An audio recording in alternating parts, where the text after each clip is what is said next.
Hello and welcome back to another reaction. In this occasion, Fullmetal Alchemist Brotherhood, episode 38. Yes, it's been such a long time since I reacted to this series. Again, thanks to the lack of time, thanks to all the stuff that I need to do, and obviously I decided to stop this series, not to stop, to pause this series, the reaction of this series. Obviously, it's not something I wanted, but it's something I needed. I needed a little bit of more free time to relax and to do some other stuff. But finally, I have time to record this one, and hopefully, it's going to be enough for the rest of the series. Because again, I am trying to schedule my time accordingly, and obviously, so I can enjoy my free time, and so I have enough time to do these recordings and to do the editing. So that's why. And now I think my schedule is better. So hopefully, there is not going to be any more pauses of any other series. But yes, going back to the series, we know who is Pride, and it's terrifying the thought that this kid has this much power because according to the same anime, according to him, according to Pride, him, her, whatever, it's the oldest homunculus and probably the most powerful one because again the distance that Pride could travel makes him a formidable foe. So yes, this is a terrifying enemy. We have met probably the most powerful, in this case Father, because he's not even making an effort. But now now we kind of understand or start to see just the big extent of all the power of the homunculi, including Father. Obviously, I don't think he's a homunculus, but you get the idea. But anyway, yes, this obviously is something that it gives us more information about the anime and about the enemies that they are about to face. So I'm excited to see what is going on, what is going to happen with the rest of the anime, and what we're going to be seeing in the next episodes that we still have left. But anyway, I start to ramble way too much. Let me just remind you that if you enjoy the content of the channel, please consider a subscription and turn on notifications so you can get up to date with whatever we're doing with the channel. If you enjoyed the video, please give me a thumbs up and leave a comment so I know what you think about the video, about the reaction, about my commentary once you hear it. So yes, follow me on Twitter, that is also true, and on BitChute, so you know, in any case anything happened with the channel, you know where to find me. But anyway, yes, enough about all of these, let's just cut the presentation and watch the video, shall we? やめてよ君の最後は涙じゃないよ苦しく背負ってくんな行き詰めない感情メインに誰を待ってるの白い音に映ったようにもっと素直に吐き出したいよ何か逃れたいんだ現実ってやつがないとね Okay, I'm back. I just watched a second time the 38th episode of the series. And yes, I love all the topics that we got in this episode.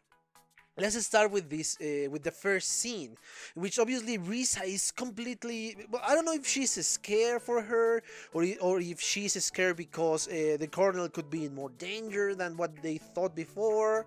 I don't know. I don't know which side, but I guess yeah, she's worried, she's scared for everything that is happening in the government. Because again, they still, before this moment, they thought that they were just fighting against a corrupt government, a very, very, very corrupt government. But in certain point, you could overthrow said government. But now they know they are facing these immortal monsters, the homunculi, and somebody else, somebody more powerful than the homunculi. So now I think this is the moment in which Risa realized just how big this battle is going to be, how enormous this is going to be of a challenge, how much of a challenge this is going to be.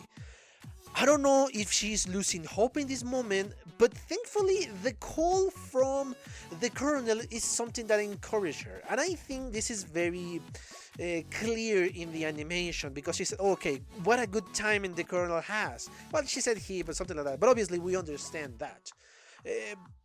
And I think there are several reasons because of this. Obviously because it's reconforting that perhaps Mustang has more information or has some other information inside of the military, or have something else, or perhaps because it's the fact that it's Roy Mustang who is calling her.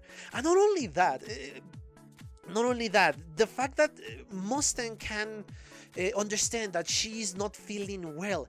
Not even seeing her, just by listening to her voice, speaks volumes of the close relationship between these two.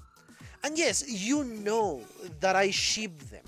But this anime seriously give you a ton of fuel for said ship. I mean, come on, just this small scene that lasts what, 3 minutes, 4 minutes?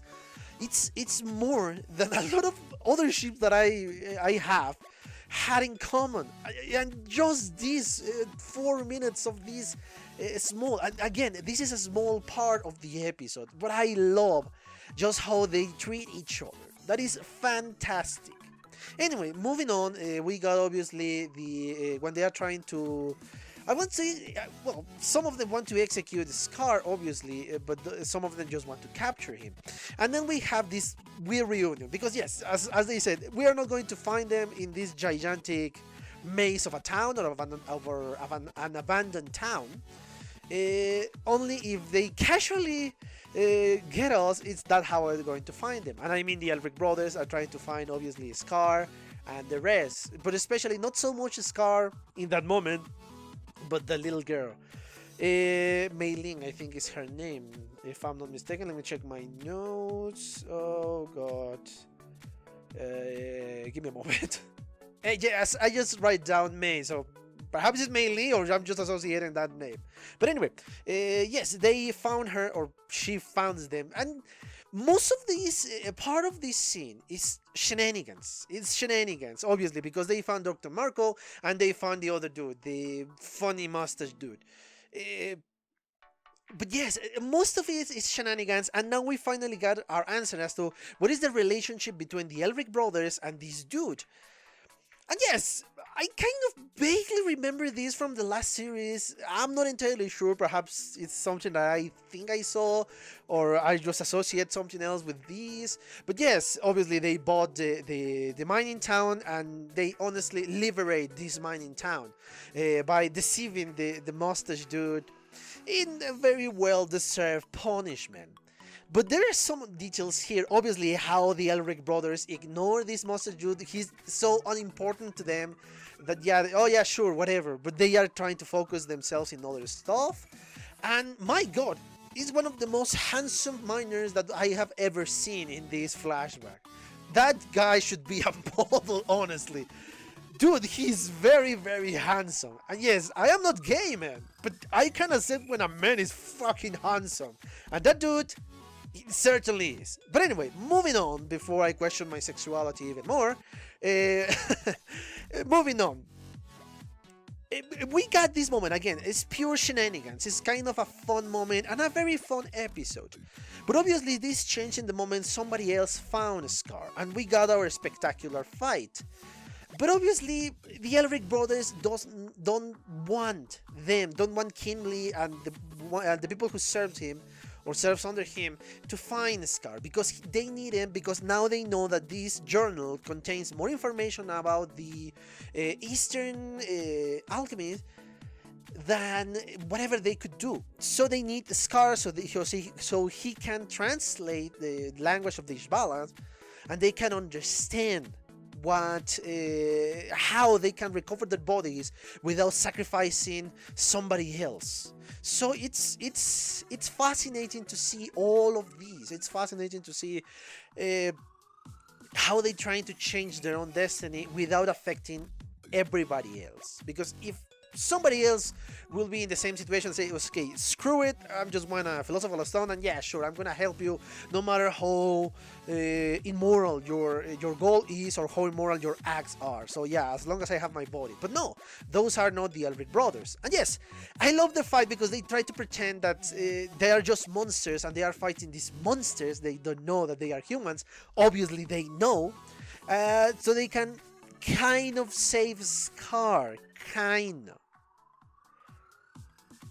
And yes, we have another spectacular fight. Again, the fight against these chimeras, the Elric brothers and the chimeras, is treated more like a funny side. Yes, a good choreography, good fighting, but it's more of a comedic fight. Well done, but more comedic than other thing. Obviously, Scars try to escape, but thanks to Winry and yeah, thanks to this point that Winry appears in this moment, Scar is distracted and is enough of a distraction so they can take him down. And when they are about to kill Scar, Winry interferes. She wants to know why he killed her parents. And she wants to know. And I guess because she needs to close this chapter in her life. Now that she has the murder of her parents, she wants to close this chapter. So it's understandable. But unfortunately, something else happens. Something that we didn't see. And Winry is being captured by Scar. In this moment, I honestly have my doubts. I don't know if this is intentional. Something that came out because they need Scar alive. And they are gonna let him go for a while. Or I don't know if this is accidental and they need to recover Winry. Why I say this? Because the Elric brothers are smart. And they need to deceive Kimberly. And this is a good plan when you think about it. But I don't know if this is their plan or it's just accidental. And this is a great show. When you're thinking, oh my god, they planned this, or this is something that happened by coincidence, I don't know. And this speaks of a great show. Now, the last part of the episode. We knew that they are going to try to recover the bodies, and if there are survivors of this tunnel, after Pride killed most of the people that went down to the tunnel. They saved them in more than 24 hours. Obviously, the limit was 24 hours. But this shows how amazing General Armstrong really is. She is protecting her men because she needs her men.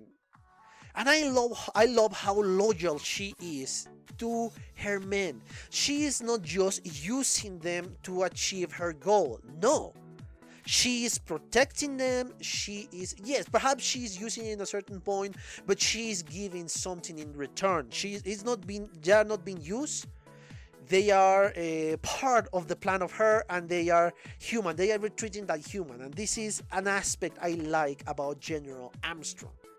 And we got the visit of another general, but I assume it's another general, because yes, how else are you going to be received by a major general if it's not another general, perhaps a higher ranking general in this case? I don't know if these guys know that she killed General Raven, or they are here for another reason. For perhaps it was a sloth, I think. So I don't know. I don't know why, and I'm so eager to find out. But yeah, I think I've exhausted the topic of this episode. I hope you enjoy it, and as always, let me remind you guys that if you enjoy the content of the channel, please consider a subscription, turn on notifications so you can get up to date with whatever we're doing with the channel. If you enjoyed the video, please give me a thumbs up and leave a comment so I know what you think about the episode, about my reaction, or about my commentary. I know I take my sweet time, but I promise I will answer them. But anyway, yes, I think that's it. I hope you enjoy it, and I have nothing else to say, but thank you for your attention, and see you in the next one. Bye! Okay guys, I hope you enjoyed that video, and if you did, give it a like, so the algorithm from YouTube will help me out.